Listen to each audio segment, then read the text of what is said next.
You're listening to Garibaldi Red, a Nottingham Forest podcast brought to you by Nottinghamshire Live. Hello, welcome to the first ever Garibaldi Red live show. Again, thank you for coming. Give yourselves a round of applause if you like. And of course, please give a round of applause for our special guest, first of all, Darren Fletcher. And everyone's favourite former Forest player, David Prutton. Prutts, should we start with you? You can, yes. Yeah. Thank you. I'm really glad these were on when we were having that chat just now. I don't think that picked up anything, did it? The stories that you just told, good. Frightening. I think the last time you were on, Forest were getting battered quite often. They're not now. How are you feeling about the season? Feeling good? Yeah. I think it feels like there's an approach to a corner being turned, I think. I'm really intrigued to see how they all come back off the back of this break that none of us are used to at all. They're in sunnier climes at the moment. Couldn't we have done this live from Valencia? That'd have been amazing. Yeah, there's plenty to be positive about. Great that Steve's sticking around, or they've deemed him fit enough to stick around, I think. Hell of a task. I think we've all seen that 2 decades away from the top level, it's a pretty brutal place to hang around now, don't you think, Fletch? It is, yeah. I mean, the biggest concern I've got, and you made the point there, we just don't know what it's going to look like when it restarts. I mean, when you look at it, this is just about as big a gap as you get from one season to the next. And the form never carries over. So we don't really know what anybody's going to look like when they come back. You know, teams that we kind of written off could be completely different. Teams that we think could win a championship may be weaker. I think the only thing we can guarantee is that Manchester City are going to come back and be Manchester City. But we don't really know about anybody else. So my caveat would be, yes, we finished the first half of this season brilliantly. And if we pick up where we left off, then I think we'll stay in the Premier League. But you just don't know how anybody's going to react to the break and what it's going to look like when they come back, because we haven't done this before. No. And players are going to come back in various stages of fitness, needing rest, depending on how far they've gone in the World Cup. Some clubs are going to have hardly any players away at the World Cup, so they've essentially had a lot of time to rest and relax. So I just hope that they can rediscover that confidence the way they were playing before it finished quickly. And if they do, then I feel quite confident. But I just don't know at this stage what the Premier League's going to look like from top to bottom when it restarts. Who are you looking at then? There's players you think 2 or 3 you've really got to step up for Forest to be the difference makers, Fletch? Well, I think those players were stepping up, weren't they? You know, before the break, I think we had high hopes for Jesse Lingard when he signed, and I think from Tottenham onwards, we were starting to see Jesse Lingard look like Jesse Lingard. I think the more games that Morgan Gibbs-White plays, you can see why Steve Cooper wants to build a team around him, because you're starting to see that he's that kind of player. But, you know, the midfield was working a lot better as a unit. Freuler's gone away and had a great World Cup, so he's going to come back full of confidence. But Czech Kouyaté for 60 minutes every match looked fantastic. Now you lose that, so can Mangala step in and be Czech Kouyaté? So I just think that everybody's essentially starting from scratch. And I also think there's a real desire at Forest right now to buy players that are going to affect the 11. I think they bought players in the summer to build a squad. Now I think Steve's got a bit more power. He's got the backing of the owner. They've got a new sporting director. And I think the next stage for them now is to buy players who affect the 11. And if they can do that in January, then that's huge for them. But of course, there are other teams who want to affect their 11 at the same time. So it's not a given that they can do it. But I think it's going to be a lot more joined up in terms of how the recruitment policy is this January. It feels that way, doesn't it? It seemed a tad scattergun. And obviously, it's been dismantled with regards to what that was deemed to be not a successful way of doing it. The modern manager very rarely gets, unless you are Jurgen Klopp, Pep Guardiola, gets the chance to say, I want these players, go and get them, and if you can't get them, don't get anyone else. That just doesn't seem to be the way it is. I don't think it helps when, as Fletcher's saying, when you are bringing players in that just seem to be padding out the squad. Like you say, players that come in and affect an 11, the other side of that is they cost a hell of a lot of money. Now, it's whether you speculate to accumulate in January and think, it's taken us this long to get back here, why not go for it? Obviously, I understand financially you've got to be very sound.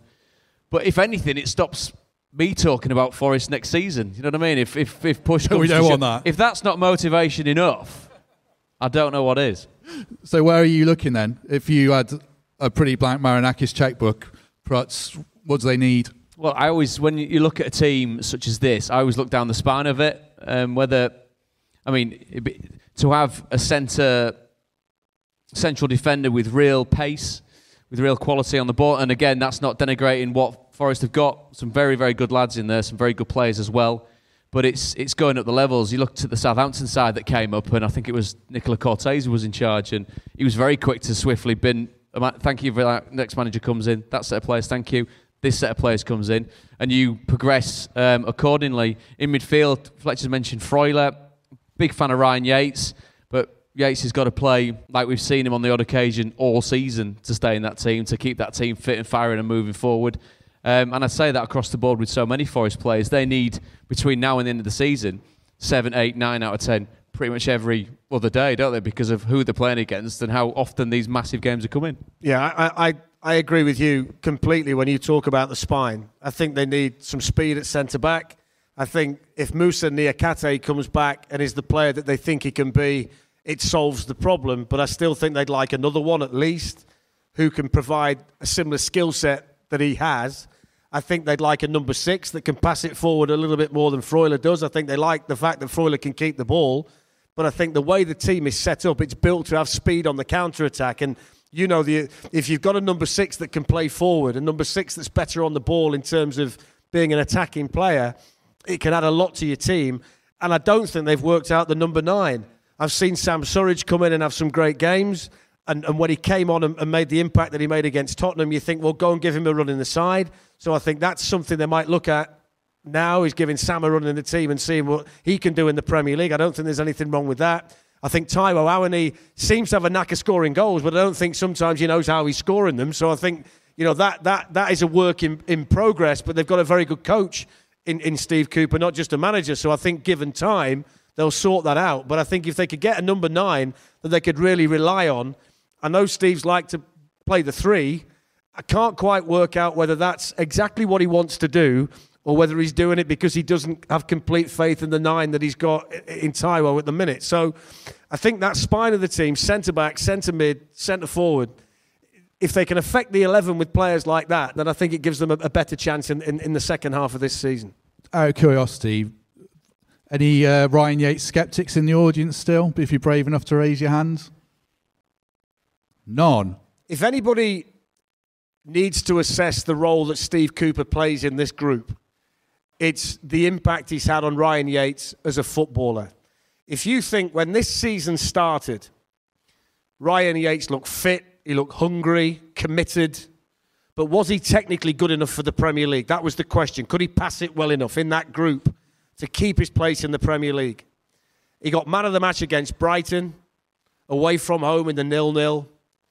And I think at that point, that's where the manager said to him, listen, if you want to do this long term, you've got to be better technically. And I think from that point on, we've seen that young man, who's completely committed to this club, by the way, become better with the ball. He's starting to become more rounded as a player. I think he's a blank canvas to a certain extent. I think the sky's the limit for him because he's so eager to learn. And I think he's very lucky because he's got a very good coach. And I think people sometimes get bogged down with somebody being a manager and they forget that he's a very good coach. They can make poor players good. They can make good players very good. They can make very good players great. That's what a good coach does. Forest have got that in the manager that they have now. And I think Ryan is the case in point, Prutts, that when you look at his improvement in the Premier League, it's quite startling, really, to see the strides he's made in a short space of time. It is, and without sounding too twee, it's also nice to see someone who is very evidently a nice young man getting on. And young man, it's the type of story, I think, that... And only through by having a very specific experience of being a younger midfielder coming through a wonderful football club, and you understand and you buy into it from the minute you walk in the door. He's done exactly that, I think.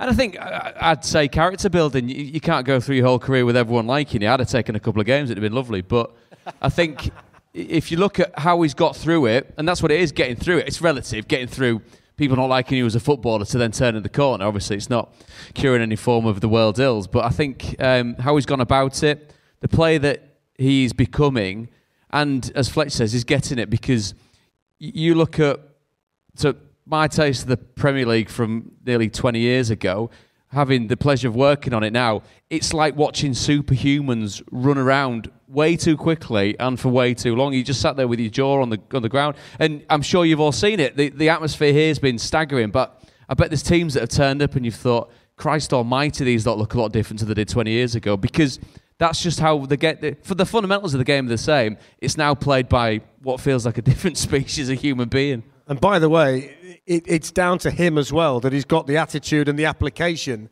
to be able to improve himself with the assistance of the manager, the coaching staff, etc., etc.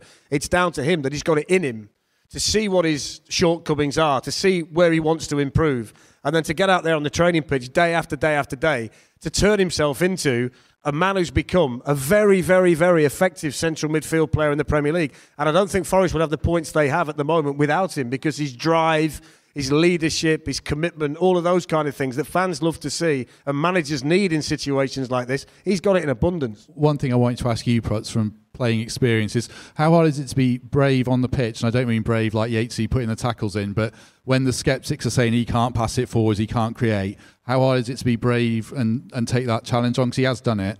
There is a bravery to it. My experience of it with someone like Paul Hart was exactly that. You do it from being on boots on a Saturday morning and teaching you how to try and deal with that pressure, because that's what a lot of it is. It's stress testing, and you might look at certain footballers and you think that one might be not as technically gifted as another one, but because that player you can get 6 or 7 out of 10 more often than not in front of 20,000 plus people, then they'll always be a better name on a team sheet because they're more reliable. And I think to have the bravery to get on the ball, and it is unique, and I'm not saying this to blow smoke up our collective backsides here from a Forest fan point of view. It's a club that's built on a certain way of playing football. We mentioned Chris Hughton and a lot of time for Chris. I remember doing games in lockdown thinking, Jesus Christ, please will this game end sometime soon, because nothing's happening. Like, it's 1-1, let's shut up shop. There's 20 minutes to go, what's going on? Whereas I think, and absolutely correct me if I'm wrong, what you're born and bred and nurtured on is a way of playing football that goes out winning games. Yes, you're playing superstar football clubs in the Premier League, which if you open yourselves up too much, you risk real damage. But the team that came up was a counter-attacking side, which I loved watching, that went with speed, with purpose, and a real bravery on the ball. And I think players get more respect for taking that shot. I mean, Christ, if you've got someone in the middle of the pitch who keeps passing forward and keeps getting cut out, that wears thin pretty quickly. But if you've got the kind of mental fortitude to do it, I think there's a bit of more patience afforded to a player when they'll do that. Looking at the fixture when we come back, we were talking before, Fletch, in the bar about these, I say pre-season friendlies. They sort of are in a sense. Forest have lost them all as we record. Doesn't matter then, does it? If you win them all, it's great. And well, if you that's lose what them I'm all, asking. Fletch, does it matter if they get tonks by Valencia or not? I'd quite like to see them win one. I've got to be honest. I've got to be honest. Morale. Yeah, just so they don't forget how to do it. I think the return is really interesting, because if we sat in a vacuum and we all had the fixtures before the season started, forget where we are now, I think we'd have gone Man United away, Chelsea home, we'd have gone loss. And we'd have been fine with that, because then we'd have looked after that and gone, but then we've got X, Y, and Z. I think that's different now, because it's the restart, and you don't really want to start off on a low note. The flip side of all that is the majority of the Man United squad have been at the World Cup. Forest haven't been in that position. So is a rested group at Forest going to be better than an overworked group at Manchester United? I don't know. Nobody knows the answer to this. And then you get Chelsea here. I watched Chelsea against Arsenal just before the season stopped. And Arsenal took the mickey at Stamford Bridge. I mean, Chelsea were poor. And I think unless Graham Potter's worked it out, that's a winnable game for Forest at home against Chelsea. You know, they've made signings that don't seem to fit. They don't seem to understand the system. He's playing 2 or 3 different shapes in the course of 90 minutes, which he did sometimes at Brighton, but I think you can do that with overachieving players. I think when you're Chelsea and you've been Champions League winners 18 months ago, you've at least got to know how you play. So I think there's a lot of questions about them. I don't think they score too many goals either, which for a big club like them is a surprise.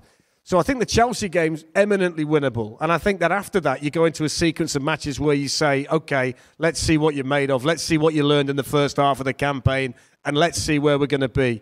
I think Man United will all go there, we'll enjoy it, we'll have a great time. If we can nick anything there, fantastic. But I think the real serious stuff is going to start when Chelsea come here on New Year's Day and that little sequence of games after that. And if they can be positive from that point on, then I think they give themselves a great chance. I'm still fully in the belief, and I mean fully in the belief, that this team will stay in the Premier League this season. I don't think they're going to get relegated. I think they've got a good manager. I think they've got good people, got good players. And I think that the job that you guys will do from the restart onwards is massive, because there are going to be lots of teams at the bottom of the league playing under so much pressure, which they feel from their supporters. And that shouldn't be and won't be the case here. So I think it's different. You imagine being an Everton player coming back. The best thing that happened to Everton was the break. I mean, they were getting savaged by the fans. The manager was going to get the push. I mean, they're all over the place. Southampton have got Nathan Jones, who, when he left Luton before, couldn't win a match. So all of a sudden you're thinking, what's he going to be like?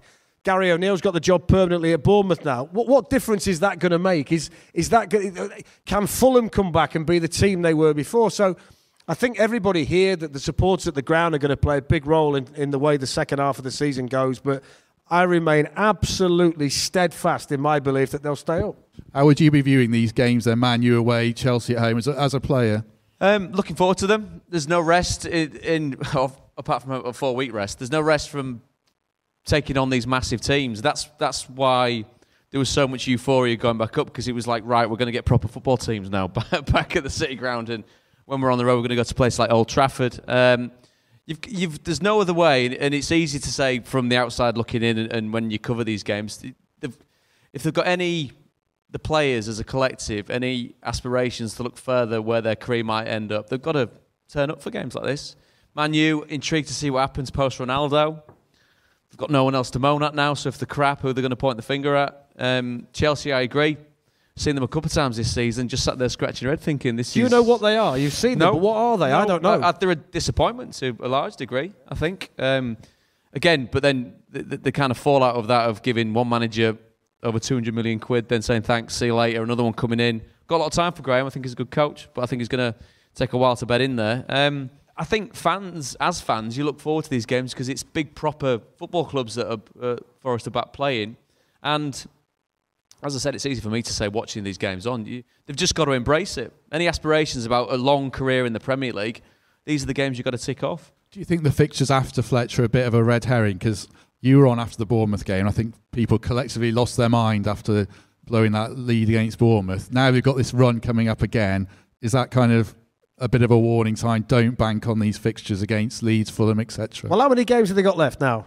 23? 23, right. So they started the season with 38, and they've got to get to about 38 points to stay in the Premier League. So they've still got to get to that target with the points they've got now and the 23 games they've got left. I think if we start to look at every game in a vacuum, then you can start to panic. But the reality is, if they get down to the final game of the season and need 3 points to stay up, then they know what they've got to do. And I don't think this is going to be done and dusted by the middle of April. I think this is going to go right towards the very end for a lot of teams down there at the bottom. And they've got to keep that belief that they can accumulate the points. They can't get bogged down with an individual game. Because if they do that, it's a pressurised situation to start with, and it becomes even more pressurised. The situation was last year, Newcastle didn't win a game of any description in the Premier League until December, and they finished mid-table. So it can change quite quickly. And back-to-back wins in the Premier League, that's the most underestimated thing in a Premier League season. If you're in the bottom half and you win back-to-back games, your position changes dramatically. And I think any of those teams down there, when they go and put back-to-back wins together, it makes a massive difference to the situation you're in. But again, I think it goes down to the point that a lot of players are going to feel pressure. They've got a manager here that doesn't tend to put the players under that kind of pressure. He encourages them to be themselves. He encourages them to play. They get cheered on by a magnificent fan base as well at the same time. So everything kind of stacks up that this should be a very positive return for this football club. I think we all feared, didn't we, for a period of time, if we're honest, that they'd go into the break adrift at the bottom. The reality is they went into the break third bottom of the Premier League. You know, a win away from being out of the bottom three. Now, that is, I think, really positive. So it could have been worse. It's better. They found a bit of form. They now know if he sits them down in the change room, the manager, and says, look, you know you can win in the Premier League because you've done it. So all of a sudden they know that they can put a run of form together and be okay. So they've answered a lot of their own questions. They would have gone into this season with a million questions in their mind, Prutts, wouldn't they? Can we do it? Can I do this? What happens if this? The first half of the season will have answered a lot of those questions. I think there's that second-guessing nature as well, trying to put myself in the shoes of a diehard, where it's a wonderful thing to be back in the Premier League, but it'd be nice to fast forward to May and have it boxed off and, we're safe. Thank Christ for that. I can really enjoy the second half of the season. I've seen it and I've mentioned it before, and it's not to try and get on anyone's nerves. When I look at, only given geographically where I live, with a lot of Leeds fans around there, and they're really, absolutely, yeah. You get a manager in common at one. No, it's a different story altogether. But so they got back into the Premier League, had a very good opening start to that season, were ahead of themselves come Easter, had 2 very good results over Easter, plain sailing towards the end. The next season, let's go for the Champions League. We'll calm down. Then it goes down to the last day of the season with a player that's now playing in the World Cup, was playing the World Cup in Rafinha. So that was the difference between that team staying up and going down. So I think it would be nice if there was an unexpected assault on the Premier League, like a Brentford coming up and showing different ways of how it's done. This might just be Forest's teething season back. When I say teething, I mean where you do get to April, May time, and you are still checking the table and you're looking at who's got who and who's around you. And it might be a final day of the season thing. It doesn't offer you any solace whatsoever, but it'd be exciting. But as long as anywhere above that dotted line, that is an unqualified success for Forest this season. You mentioned Brentford there, Prutts, as well. We've all got short memories, I think, sometimes, that we kind of analyse what we're involved in at the moment. Brentford made a great start last season, then absolutely hit the wall. And then they signed Christian Eriksen, and Christian Eriksen essentially kept them in the Premier League. And I think if they didn't have Christian Eriksen, they probably would have got relegated because they were dropping like a stone. So it's amazing how you can find a catalyst at some stage of a Premier League season that can make all the difference. Newcastle did it last season when they brought in Guimaraes and Dan Burn and people like that. And that goes back to the catalyst, isn't it? 300 million quid. It is. But when you think about it, they affected their own starting 11. And that was the point I was making at the start, that I think when they go into January, the target will be to affect the 11, not to bring in more squad players, not to bring in more numbers, but to bring in players who can make that 11 that goes out there week after week a better team. We saw Newcastle do it last season and do it to great success. Forest won't do it to that level because they're not going to go and sign a Bruno Guimaraes, but they might just find 1 or 2 better than what they've got that makes the team good enough to stay in the Premier League, and I think that'll be the target for them. And if Forest can get through this season, Fletch, like Forest, the promotion was sort of built on quicksand, wasn't it? Because behind the scenes, Forest aren't exactly a Premier League club in terms of infrastructure. They're playing catch-up as fast as they can. They put money into the training pitch and the facilities and everything. But if they can get through this season, it hopefully opens a lot of doors, doesn't it? You kind of hope, and I don't know what Prutts thinks about this, you kind of hope that if they do stay up this season, in the summer they just sit down and take a breath and just then assess it for what it is, because they've not been able to do that. The amount of work that had to go in on the infrastructure before the season started, the dressing rooms weren't big enough. There weren't enough cables around the pitch for the television companies. The press box wasn't big enough. The boardroom wasn't big enough. So there's a load of building work that was going on like 48 hours before the first home match of the season. The squad wasn't good enough. All the loan players went back again. Nick Randall, the chairman, said to me, we've not had time to take a breath. And it's still the same. They're now going into January, post-World Cup, and they've got to go again. I think they're all ready for a rest. And I think if they do stay up this year, and then they can just assess for 2 or 3 weeks and just see where they are, I think then you'll get a much more level approach to what they do next season than we've had this year, because they'll be afforded more time. And I think at the minute they've been kind of chasing tails and making sure that they've got everything in place. When next season starts and the close season comes in, they'll just have more time to do what they've got to do in a more measured way, and that'll make them hopefully more successful in what they do. Is it sort of a backhanded selling point in the club in a way, Prutts, that if you come and join this, I hate football as a project, but it can be a bit of a project. And let's hope. Listen, you don't need any backhanded selling points. I'm not going to name names because that's not for me to do, but there are players in the Premier League now who have contacted their representatives to say that they want to go and play for Steve Cooper. So there are players at the minute seeing what's happening here. They see the support, they see the club, and they see the manager, and they want a piece of it. Now, that can only be a positive, because if you've got established Premier League players saying, any chance you can get me there, that's a big thing. And there's not a lot of newly promoted teams where that applies. You know, people are steering clear until they establish themselves. But people are prepared to come and take a chance on the club and the manager based on what they see. And that's huge for them going into January, that they've got options. A lot of clubs don't have options. They've got to take what's there. This club has got options because they've got a good manager, great fan base, they're a big club. So that's big. And I think that puts them in a slightly different position than a lot of teams who get promoted and find the early weeks difficult. So I think that's a great selling point. That's not a backhanded selling point. That's a big selling point.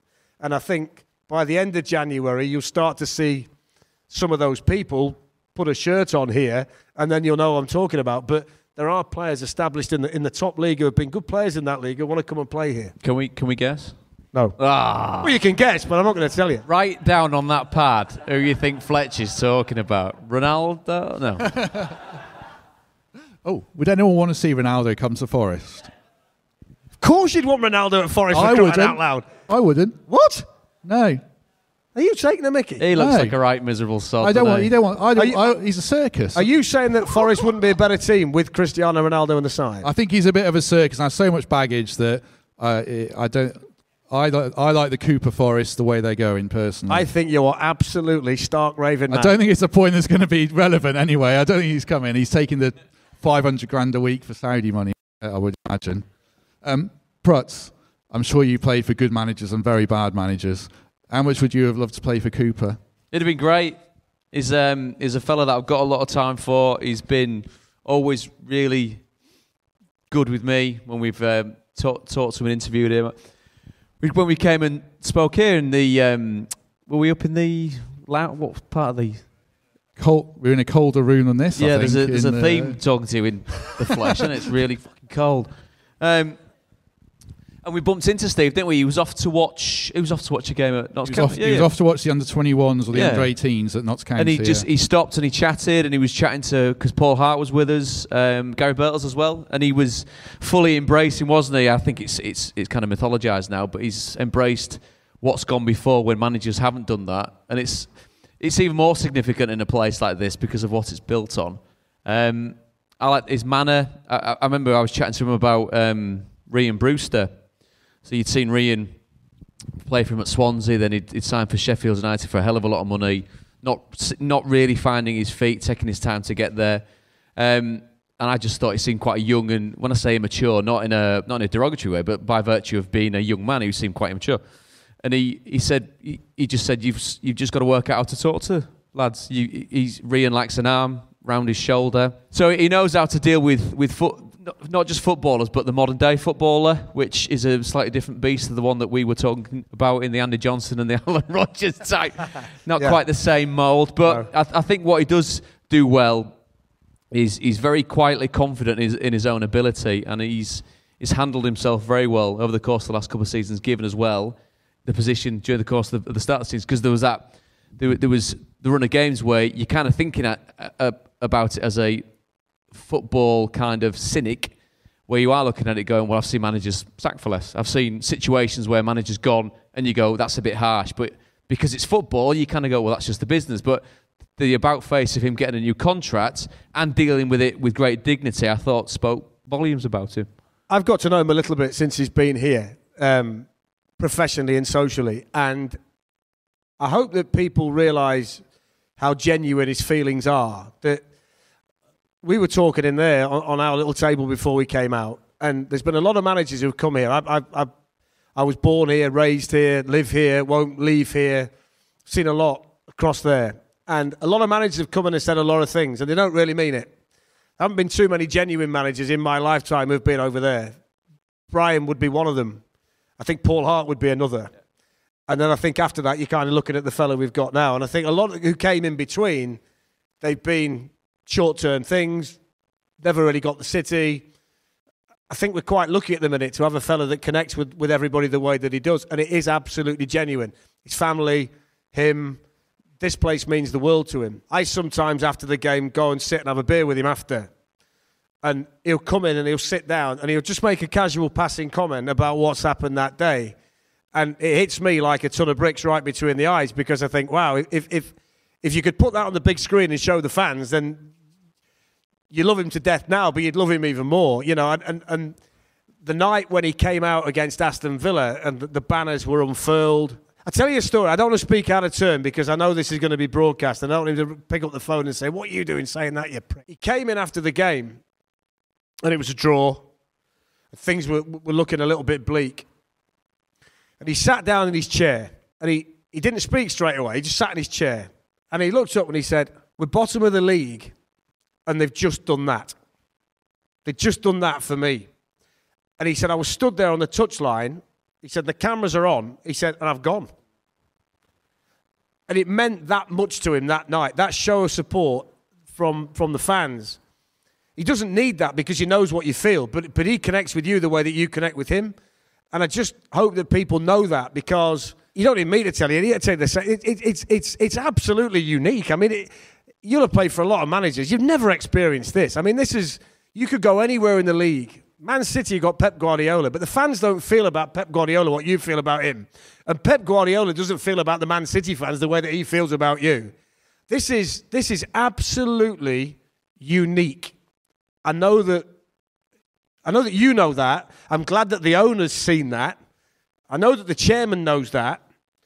And I think it's what's going to carry this club a long way moving forward. That everything about this relationship is genuine. And if I was an outsider looking in, I'd say, no, bullshit, that's not happening. But because I live in the city and I see it from both sides, I know that it's real. And I sometimes have to sit down and go, blimey, this is mad, this. Because you just don't see it anywhere else. I think it's special. I think it should be cherished. And I think that ultimately it's going to get this club to where it needs to be and where it should be.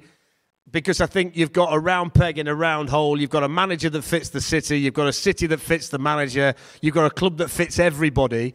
And I think that regardless of what happens this season, it is going to move forward in the way that everybody wants it to.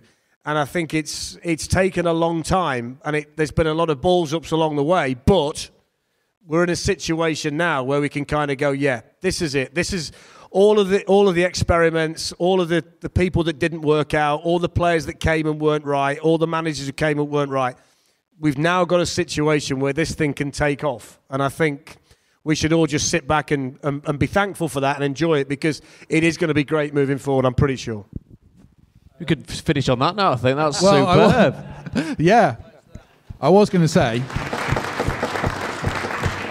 Could get a job in telly, this lad.